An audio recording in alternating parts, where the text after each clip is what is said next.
Hello అందరికీ నమస్తే, welcome back to my channel. నేను మీ రివ్యూ తారక్. ఈ వీడియోలో మనం మాట్లాడకపోయేది ఏంటంటే శ్రీ వెంకటేశ్వర క్రియేషన్ నుంచి మనకి ఇప్పటి వరకు తెలిసిందే దిల్ రాజు గారు అఫీషియల్గా తన ఎక్కడైనా ఇంటర్వ్యూస్ తను ఇస్తూ ఉంటాడు.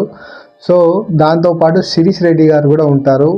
అతను ఎంత సైలెంట్గా ఉండే ఒక వైలెంట్ అంటే ఇప్పుడు ఇచ్చిన ఆయన ఫస్ట్ ఇంటర్వ్యూ తన 25 సంవత్సరాల కెరియర్లో ఇంతవరకు ఎక్కడ ఏ ప్రెస్ మీట్లో కూడా మాట్లాడింది లేదు. చాలా సింపుల్ థ్యాంక్స్ ఆఫ్ గివింగ్ మట్టుకే ఇచ్చేవాడు, థ్యాంక్ యూ సో మచ్ అని. కానీ గ్రేట్ ఆంధ్ర మూర్తి గారు, అదే తెలుసు కదా, తాత వస్తాడే దెంగుడు తిని పోతాడే అని ఒక మీమ్ వైరల్ అయింది గ్రేట్ ఆంధ్ర మూర్తి దగ్గర నుంచి. సో అతనితో అఫీషియల్గా ఒక ఇంటర్వ్యూ తీసుకోవడం జరిగింది. ఫస్ట్ టైం ఇంతవరకు 25 సంవత్సరాల చరిత్రలో శ్రీ వెంకటేశ్వర క్రియేషన్స్ స్థాపించిన తర్వాత ఫస్ట్ టైం అతను ఇంటర్వ్యూ ఇచ్చాడు. తన ఇంటర్వ్యూలో కూడా చెప్పాడు. కానీ శిరీష్ గారు మాట్లాడిన మాటలు బట్టి ఇప్పుడు ఎలా ఉంది అంటే సోషల్ మీడియాలో అది ఒక నెగిటివ్ ట్రోల్గా తీస్తున్నారు.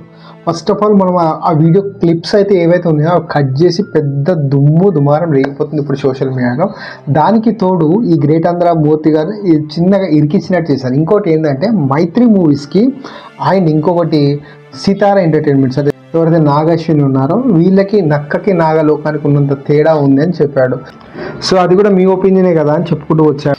సో సిరీస్ గారు ఇచ్చిన ఇంటర్వ్యూలో ఇప్పుడు ఏంటంటే చాలా మట్టుకు క్లిష్టంగా మారింది ఏంటంటే గేమ్ చేంజర్. అది ఎప్పుడో సినిమా రిలీజ్ అయిపోయి ఇప్పటికి 6 నెలలు దాటిపోయింది.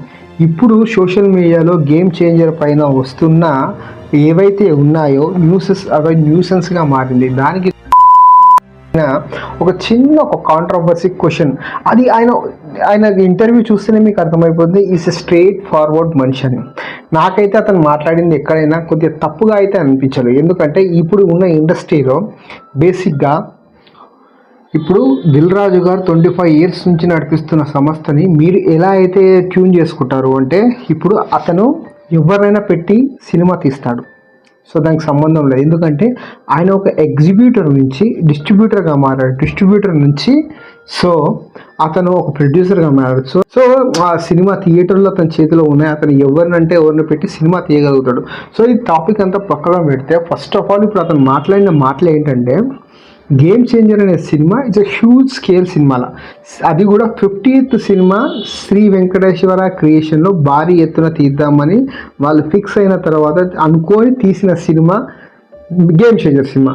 దీంట్లో దిల్ రాజు గారు ఏమంటుకు ఎఫెక్ట్ పెట్టలేకపోయాడు. ఎందుకంటే ఆయన పెద్ద గ్రేట్ డైరెక్టర్.